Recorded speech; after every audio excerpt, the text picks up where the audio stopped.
Hello and welcome back to A Method to the Madness, the podcast where we discuss, analyze, and otherwise ponder our favorite films and television. I'm your host Patrick, and joining me as always is Mitchie. Hello. And welcome to our 1 year anniversary special. Yeah, baby, woo! Bruh. Yeah! So as you can see, someone put in far more effort than the other person. You couldn't see it, Mitchie, but I just popped a whole lot of confetti in my room, and it's I'll see it fucking later. everywhere now. But Mitchie, we've been analyzing movies for a whole year. How do you feel about that? Yeah, look, I'm pretty surprised actually. Like That we've lasted this long? Yeah, that we've lasted Yeah. this long. I thought we Yeah. would end, gave up a while ago. But anyway, that didn't happen in the end. But Yeah, man. Some things have come close to killing us recently. For example, the little game, little video game we've been playing a lot that we've been neglecting our other work for. Anyway, yeah, no one needs to know what that game is. No. It's not a very popular game. I don't think anyone will know it. Anyway, yeah. Has it been worthwhile, Mitchie? Has this made you a better person? Do you reckon? Yeah. Well, a better person. Well, yeah. You become more knowledgeable, more articulate. Okay, I guess so. I've become more articulate, I would say. Yeah, it's something that I don't know. What about you? Most definitely, man. I still stumble a lot. I still and ah a bunch, but I've noticed that my speech has become so much better, and that carries into like just every aspect of my life where I can. It's not just that I can talk more fluidly; it's that I have more confidence and. That's actually a good point. I noticed that from editing our podcast that it progressively gets easier because both of us get better at speaking. So Right. Yes. Yeah. Exactly. Yeah. So here's the thing about us is that when we started this, we were learning how to do the whole analysis thing as we went along. And as proud as I am of the things we've published, I listen back to some of these episodes and I'm like, man, I could have said that a whole lot better. And so this is what this episode is kind of about. It's about us going back and summarizing or just saying what we wish we could have said, maybe. Right? our 1 year retrospective. Exactly. That's This what is we're gonna call it. AMTTM's 1 year retrospective. Yeah. So, all right. Let's just jump straight into it. Firstly, we're going to go all the way back to the beginning, Mitchie, to the first episode we published in 1917. Your favorite film. Yep. Still is. Yeah. I've yet to rewatch this. I should sometime, but I've had some movies come into the top 5 in the last year, but 1917 still remains at the top. Number one. Yeah, it's a brilliant film, no doubt. Yeah. Not everyone agrees with us though, Mitchie. I was talking to my friend No Tannen. way. Yeah. Who we're gonna get on the podcast shortly, not this episode, but in a few weeks. Anyway, I was talking to him about the film. He's not as crazy as us about it. And he was telling me about his criticism of the film, which is that the plot was too simple and predictable, right? Okay. Which is understandable. And he made a compelling case for it. But you know what? I'd argue that this film, it needs to be simple. Because if suddenly the characters got roped into this larger conspiracy that expanded the scope of the mission, it would run counter to the ethos of the film, which is that these guys are foot soldiers in this war. They're not supposed to be anything traditionally remarkable or grand about the story. Yeah. Yeah. These kinds of... What's wrong with a simple story? I mean, to criticize that argument, I don't really see a problem with a simple story. Yeah. And these stories are the kinds that often get overlooked in war stories generally, right? It's usually from the perspective of some general or some high-ranking officer who has to make a difficult decision that could cost a number of lives for the greater good, that kind of stuff. Yeah. And that's kind of Benedict Cumberbatch's character in this movie. Yeah, I agree. So traditionally, he would be the protagonist, right? And Schofield and Blake are essentially messengers, right? The path they need to take is straightforward, and therefore the dilemmas that these characters encounter are nuances of war that we seldom see in war films, like the decision to help the German pilot, or Schofield waiting for the singing to end because of the necessity for the other soldiers to maintain hope, that kind of stuff. Yeah, it's very unique. The form delivers ideas in a way that you just don't see elsewhere. See, so going back to your point about a typical protagonist in a war film being like a general or someone high rank. I find interesting that in this film, like, sure, the soldiers aren't of remarkable rank, but the feats that they actually achieve in this are quite remarkable. Like, Right. these two soldiers trek across no man's land all by themselves with no assistance at all from anyone, and one of them dies in the process, and it's quite it's a bit of an epic for these two. A view of these two, they deserve like a Victoria Cross kind of thing. Like, what they did was of paramount importance, and you wouldn't expect it from two singular soldiers to do something like that, but they did. And I guess that's something that is kind of a bit of a trope in some war films. Like Saving Private Ryan is about a squad of like not pretty basic soldiers who have to go and save this private in the middle of like enemy territory or whatever it was. And then Apocalypse Now is about this squad of soldiers who go into enemy territory and have to find a colonel and stuff like that. And it tends to be this kind of regular thing that goes on. But with those two films, though, the thing that they're trying to do, I guess it feels like it has more of a deeper plot in a sense, because more stuff just generally happens, ostensibly. While in this film here, it's not so obvious. Like, yeah, you're right. Like, or your friend's right. Like, he is right in saying that the plot is a bit simpler, but I don't know.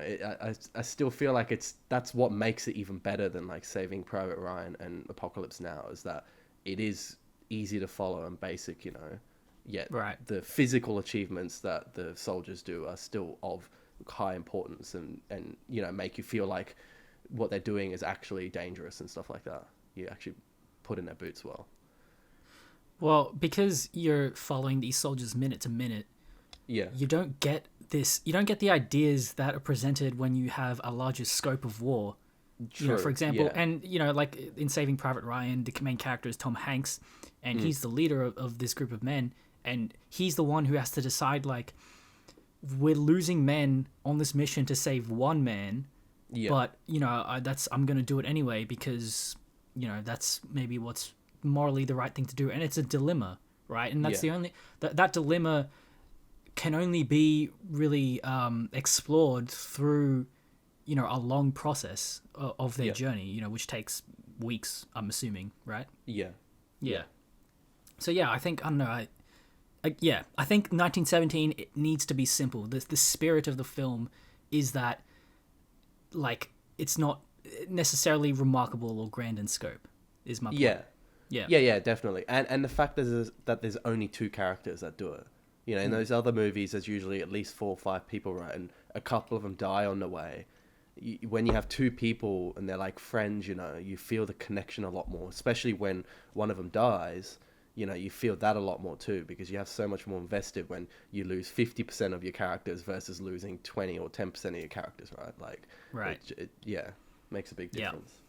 Yeah, for sure. How many films have you got? I got 3 films I can talk about. I don't have a lot of things to say, so I mean, yeah, I've pretty much got 3 more as well. Okay, well that makes sense then. I'll go through one by one. Yeah. All right. So I got 3 different movies, and I'm gonna go with the first one, which is movie or film with the biggest personal change for me, and that film was Blade Runner, which we reviewed back in God knows when was that, July apparently, and I really like this film now. Like the first one. Yes, the first one. I didn't say 2049. I meant Bro, Blade Runner, the original.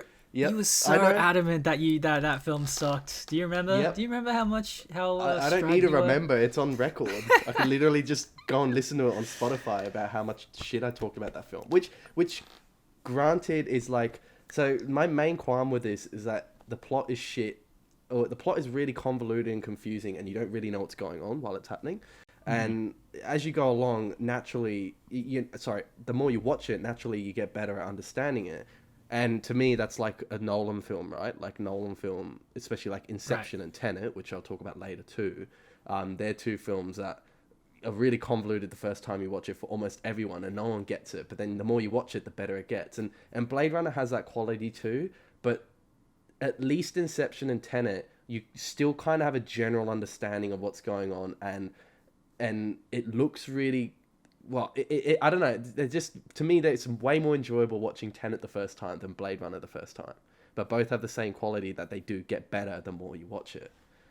But the problem with Blade Runner is that it just lacks all these action sequences that keeps you hooked, unlike a Nolan film. And that's its problem. It's just really like kind of a pensive, contemplative film, and you're just wondering, like, you don't know what's going on in the plot, and it's kind of really boring, and it's also not much action in it either. But the more you watch it, and the more you kind of understand the plot, and you kind of connect to the themes a little bit more, which is these ideas about the replicants and their humanity and stuff like that, and that seems to actually bring itself out more the more you watch it. So yes, I'm not saying that the first time I watched it, I'm not saying, okay, the point is that I'm not contradicting myself.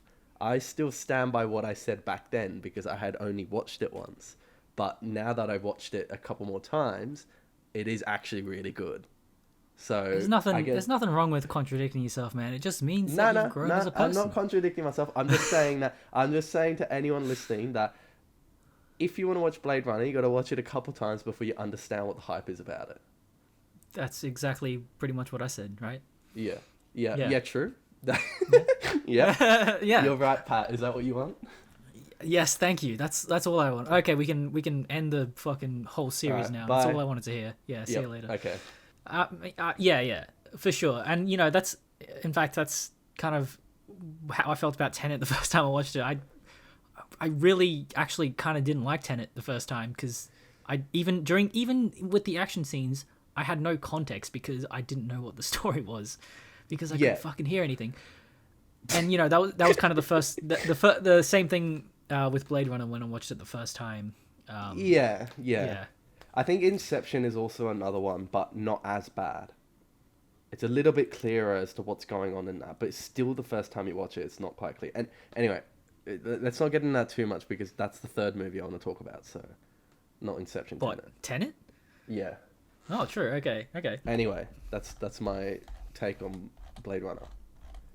All right. Well, I've also got a take on Blade Runner, but 2049. So I guess I'll jump into that one. Okay.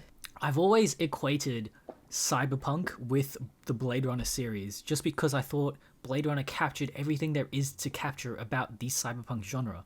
But since I've played Cyberpunk 2077, a lot of my thoughts about Blade Runner have been put into perspective.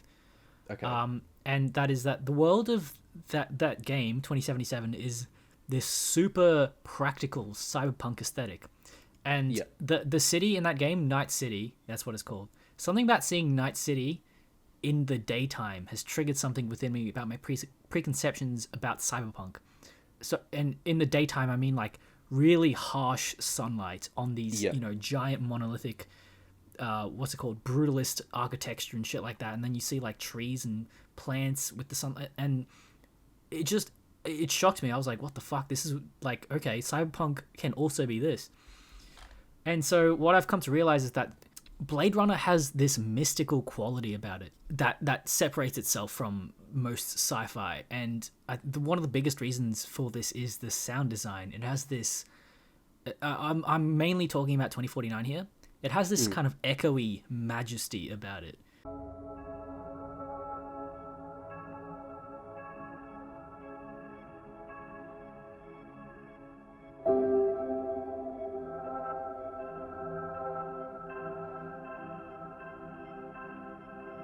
The sound design is something I keep coming back to every time I watch this movie, and I become more enamored by it. And then, it has that sort of like sparkly, echoey, ethereal quality about it. And then there's also that like throat singing whenever we see Wallace and like Wallace Tower. Yeah. That's just cool. Yeah, it's just like this really heavy, like mythic kind of like vibe.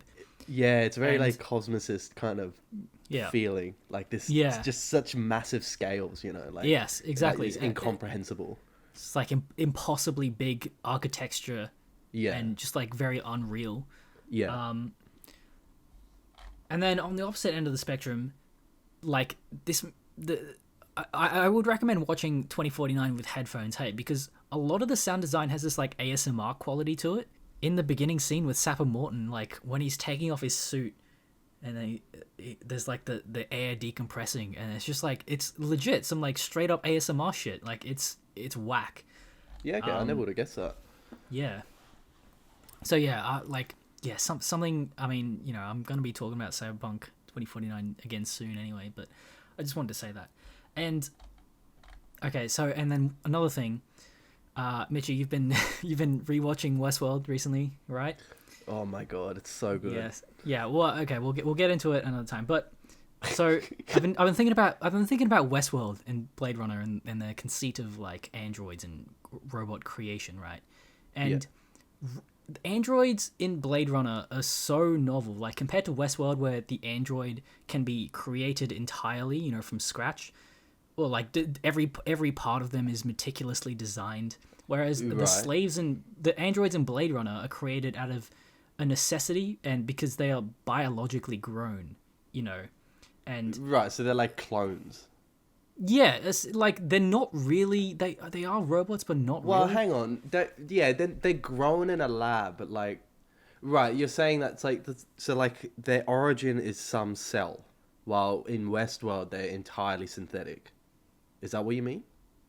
In Westworld, they design, the body and has this like unique special blood. They design the mind, all the memories, everything about that specific character. They can manipulate that to a T, Whereas like in Blade Runner, they can grow the body and they can implant memories, but from there it's just like, like whatever happens. Like they really have no control over the androids once they're created.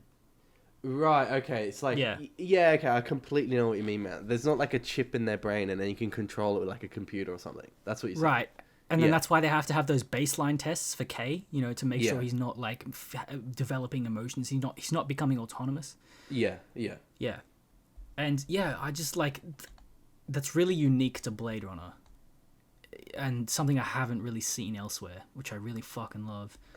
Well, I mean, yeah, okay. There's definitely not androids with that, but when you look at it, really, they're just human beings that are put into slavery by force. So, right. when you put it like that, the analogy is like then all of human history. So, exactly, and like the fact that they're more closer to humans than they are traditionally like robots in other media, like they're only robots in that world, but if you compare it to Westworld, it's like, oh well, they're closer to clones, Yeah.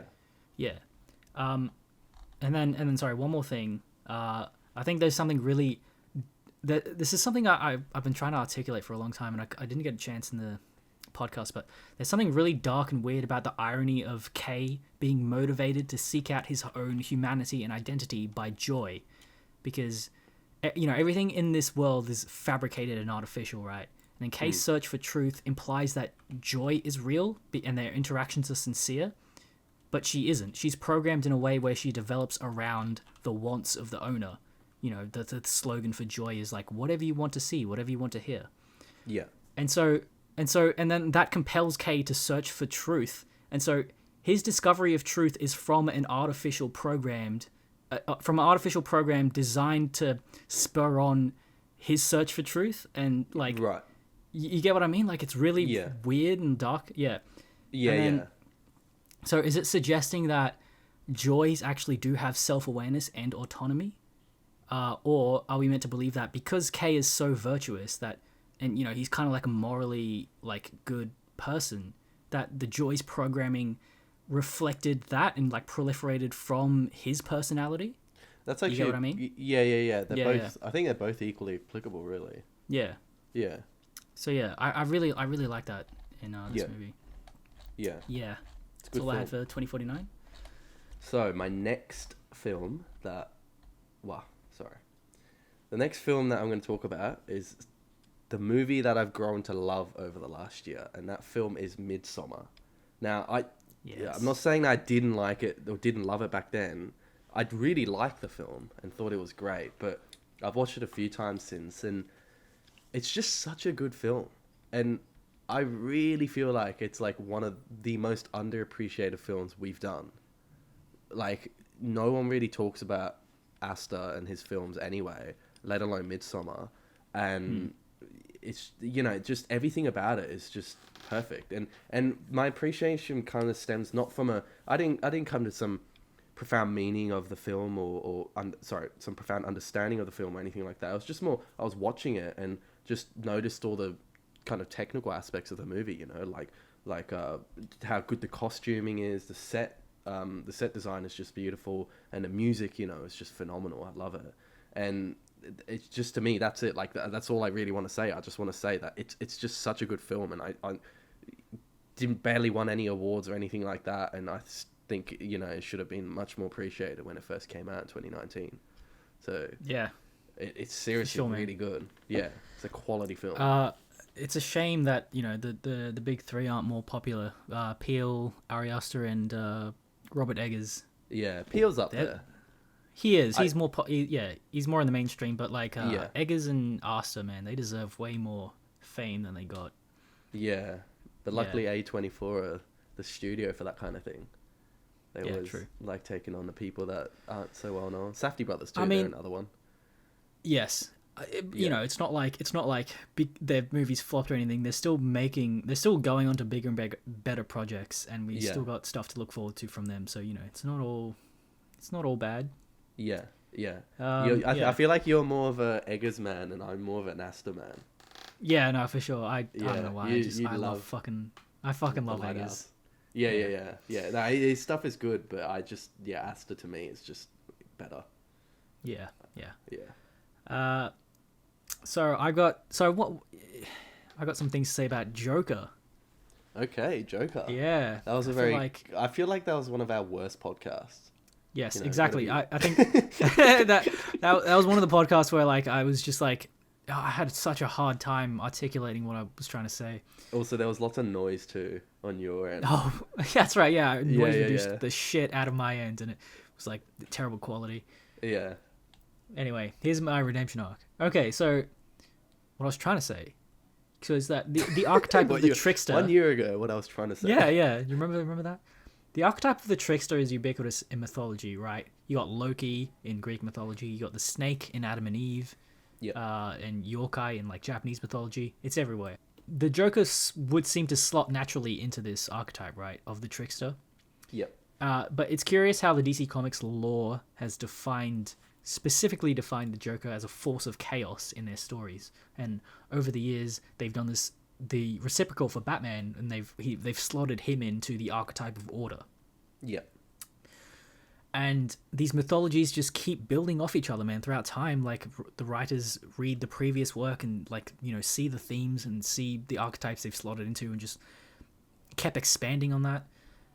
For example, Heath Ledger's Joker embodies chaos in this really unique way, where he seems to be metaphysically intertwined with the forces of chaos in the universe. Yeah. Like, he has this superhuman foresight, using the chaos of the world into his plans. Yeah. Like for example, banking on the fact that the police dude watching him is going to fight him, and then like having all the bank heist members kill each other off and shit like that. And then in the 2019 Joker, it shows how he is the catalyst for chaos, which inadvertently circles back around to him and helps him. I.e., in the end, when he gets rescued from the cop car via the riots that he incites. Yeah. Yeah. And there's a comic that really leads into this idea that I can't remember the name of. I was talking with David, and I was trying to, you know, think of what it is. It's a comic that's most likely by Grant Morrison that, in the first few pages, it suggests that Batman is more than just what we know him as. He is this eternally recurrent force of law and order that the universe imbues into different subjects throughout history, kind of like the Avatar. Yeah. Yeah, so like other writers, you know, are on this wavelength. Okay. Yeah. And the film of the Joker, that's what I was trying to say, is just like, you know, it's on that wavelength. They've really pinpointed what the Joker represents as a force of chaos, and they've just molded that into every aspect of the movie. And I don't know, I really thought it was brilliant. Yeah. And then, you know, apart from like the themes and stuff, just the filmmaking in that movie is like really great as well. There's oh my God. this really oppressive feeling that comes from like the direction of the film. I was watching this, I think it was like a Vanity Fair video of the director Todd Phillips breaking down a scene, and there's this shot where it's this shot where you see a road going down like a city, and there's buildings on either side. Yeah. And what he did, he just CGI'd in like the buildings. He made the buildings higher so that there was no sky visible, and it was like this really small touch, but it just made all the difference, Yeah, yeah. to this like atmosphere. And like the fact that there's just like rubbish everywhere, and like the hue, the color palette. I don't know. I just think the direction of the Joker, even though I don't think it's not a very deep film, is my only criticism, but just the overall aesthetic and the direction I thought was really well executed. So props to Todd Phillips. Well, I agree. Like in terms of the set design and the costuming and the color, the cinematography itself, I feel like the Joker film from 2019 captures the kind of morbidity of Gotham City and how shit it is better than The Dark Knight. Yeah.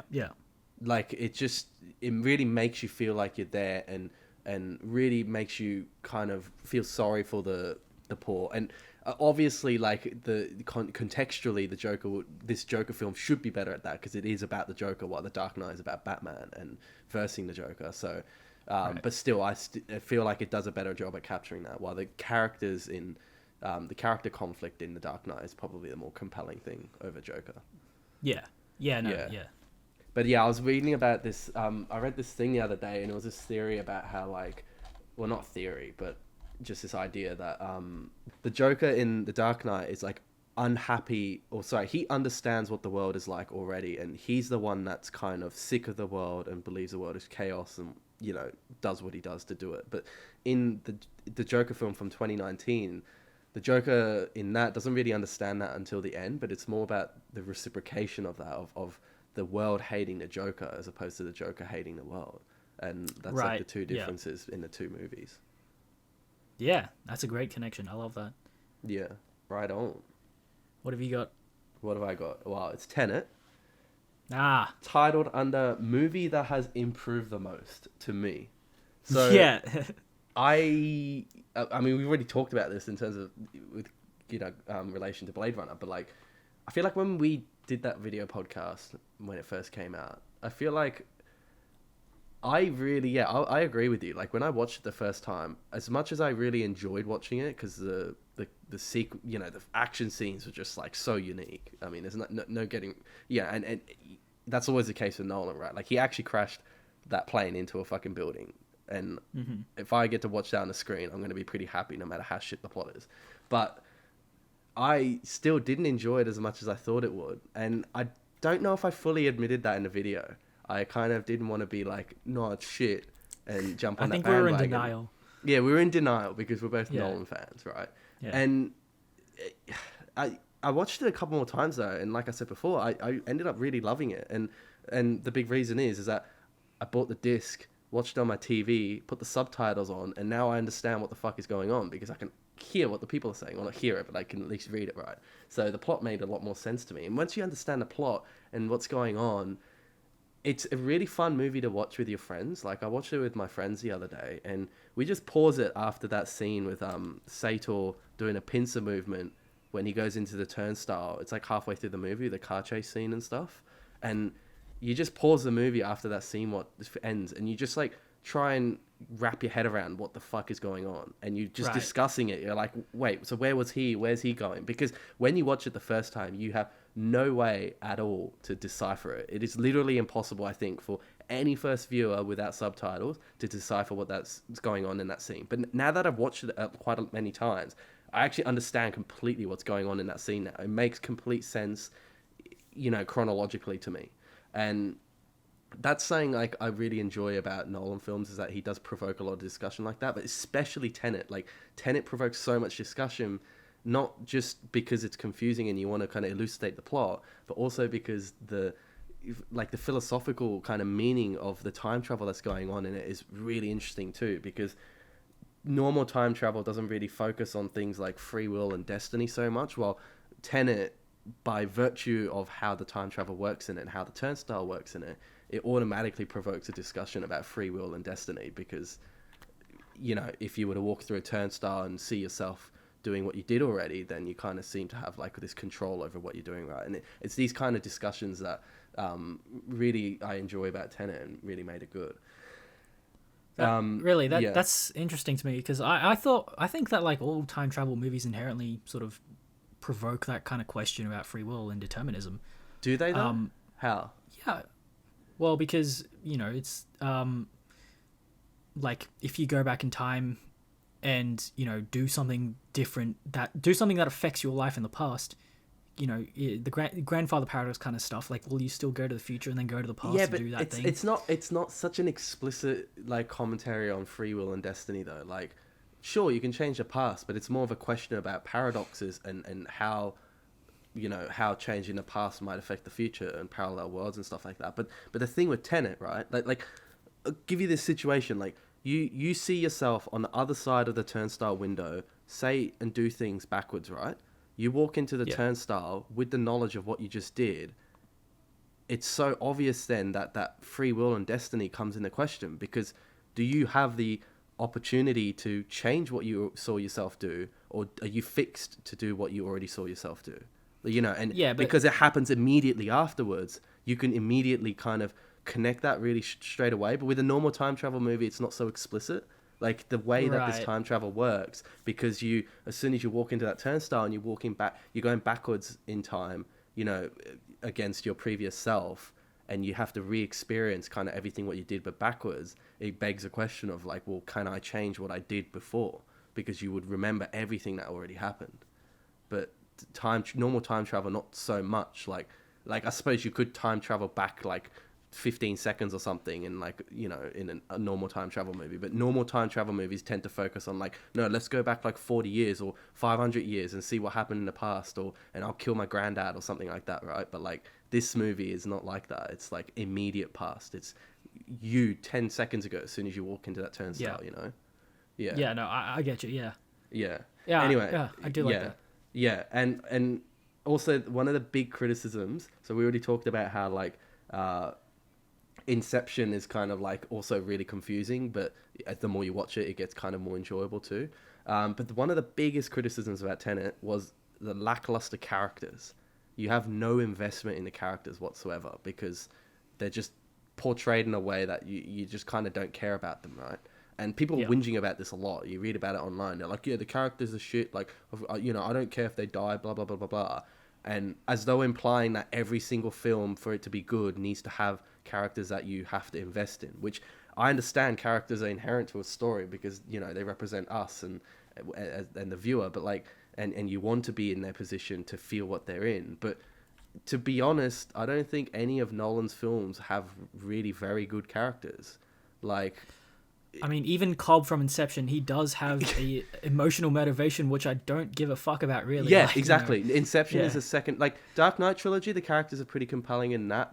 Not on an emotional level, but more of a philosophical level and what they represent. I think maybe The Prestige is like another one where the emotion kind of works. Yeah, maybe, but Inception though, certainly not. Like, yeah, you're right. Like, I do not care about Cobb and his dead wife. You have no emotion when she throws herself off that ledge, because you're just like, well, I don't care. Like, it's not even a big deal, and nor any of the other characters, right? They're just so shallow, and that's the same with Tenet. But does that mean it's a bad film? No, it just means that you need to kind of appreciate the other things in it more, that obviously there's more time put into other parts of the film, and in this case it's the kind of really complex plot that you have to wrap your head around that kind of occupies enough of your kind of concentration on the film without having to worry about like characters that are really good or whatever. So yeah. All right, your last film. My last film. Yeah. What is it? Let me guess. Yeah. I'm going to go with Once Upon a Time in Hollywood. It's Magnolia, baby. Magnolia, okay. Yeah. Right. Okay, interesting. Our Christmas special. Remember that? Yeah, that's right. This isn't as comprehensive as my other ones, but I just thought of a way to summarize what I was trying to get at in the episode much more concisely, which is that much like how the wild coincidences in the film are inexplicable, so too is the message of this film confounding, which I feel like is the point. Despite how the plot and the characters all converged at the end, the message of the film leaves me feeling ambiguous and irresolute, which I feel is meant to overlap the film's attempt at exploring the meaning of life, right? Yeah. Yeah. Okay. So, like as much... So basically, like, as much as you feel like, coincidences may be pointing at some, like, grand meaning, or as much as you might look for meaning in life, it's ultimately going to leave you confounded, is what I think. And, that's what is reflected with the film's many interweaving, like, plots and coincidences and just wild things happening, like frogs falling out of the sky and stuff like that. I agree, because yeah, you finish the movie and you still don't really have a full understanding of what just happened, right? Or what the significance is, especially of the frog raining scene. Yeah, exactly. So yeah, that's my summary of the film. Okay. Yep. Was that what you had? That's all I had. Okay. All right. Yeah. I mean, interesting. Fair enough. What's your last thing? No, that was it. I only had 3 films. Oh, you went through the 3? Yeah. Blade Runner, Midsommar, and Tenet. Oh, right. Okay. All right, then. Lastly, then, I just have a couple things. So do you have a favorite episode and or moment in our series thus far?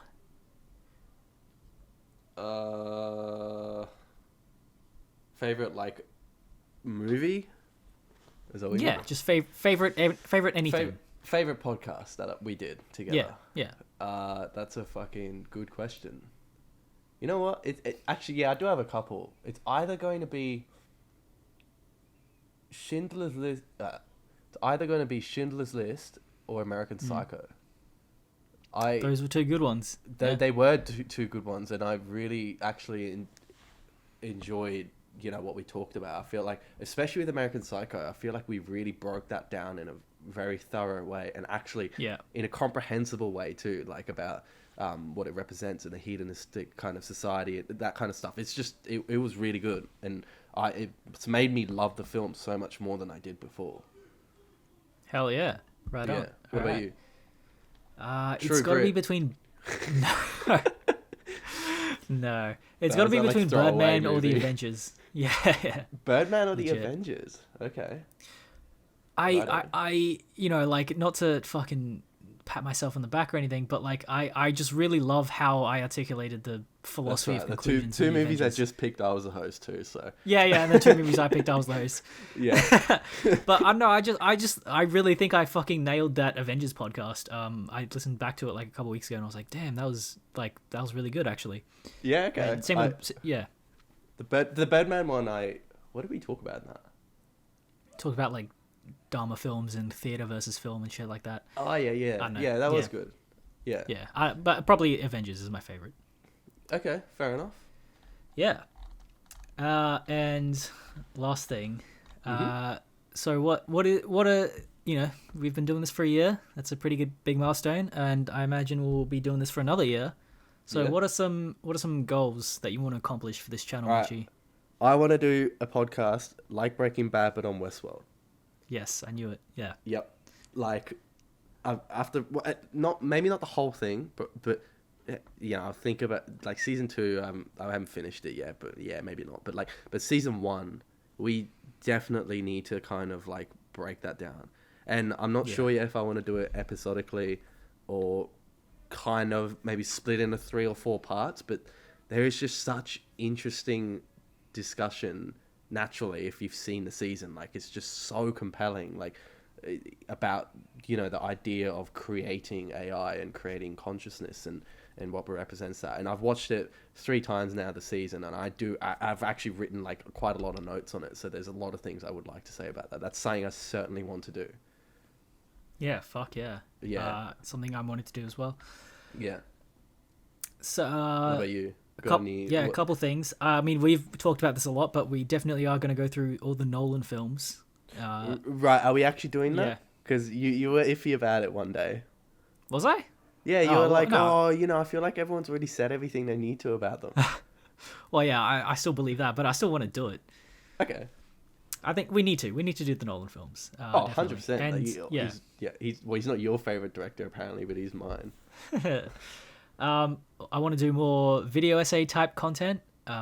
Mitch and I have already been talking about that, so expect more of that soon, and more collaborations with other YouTubers and just guests, friends of ours. So expect that type of content in the future as well. Yeah, and I feel like one thing I would like to do too is like, I don't know, because what we have been doing is just breaking down film by film, which I love too. The problem is like last year we kind of not ran out, but like there weren't new films to do because of COVID, and there were like piss all new films. Although now that the Oscars have been announced and we've kind of know a little bit more about last year's films, we could do a couple of them. But like, it'd be also nice to do like things like breaking down cinematography or something like that, or soundtrack, and then discussing various films with well-known soundtracks and how they use that to, or, the characteristics of the soundtracks that kind of contribute to the movie or the cinematography, like just general things, or maybe even things about actors and actresses. I don't know, just kind of expand it out to more general film things as opposed to just doing podcasts of one film at a time. Yeah, well, you mean getting more granular with our analysis, right? Like analyzing specific elements, specific elements of various films as opposed to analyzing one film for one podcast. Right, yeah. So we've been talking about possibly doing like an episode on, a score or music, breaking that down, getting someone who knows a bit more about music theory than we do. Yeah. I've got friends who know a lot about cameras and cinematography, so we can definitely do that. Yeah. Possibly doing just like an episode just fully on philosophy, maybe not even any films, just talking about raw dog and philosophy. Yeah, that's actually a good idea behind that. Yeah. So big plans for this channel. I'm excited. So next week as I said earlier, next week. Oh, no, sorry, not next week. Next time, the next podcast. Yep. My good friend Tannen Mills is coming on. We haven't picked out the film yet. As I said, we're getting a lot more guests on this year, and we're going to tailor the film to our guests and something that they would have a lot to say about the film. Yeah. And then, where can people find us, Mitchie? You can find our podcasts on SoundCloud, YouTube, Spotify, iTunes, or Stitcher. You can visit our website, AMTTM.com, where you can find our Facebook and Instagram pages. And please email us on mail@AMTTM.com. Yep. So, thanks for listening, and join us next time. Watching. Yeah, watch us next time. No, thanks for watching. Oh, thanks for... Right. Yeah. Thanks for watching. Catch us next time. Say bye, Mitchie. Oh, shit. I already paused the video. Oh, my God. Forget it. It's ruined.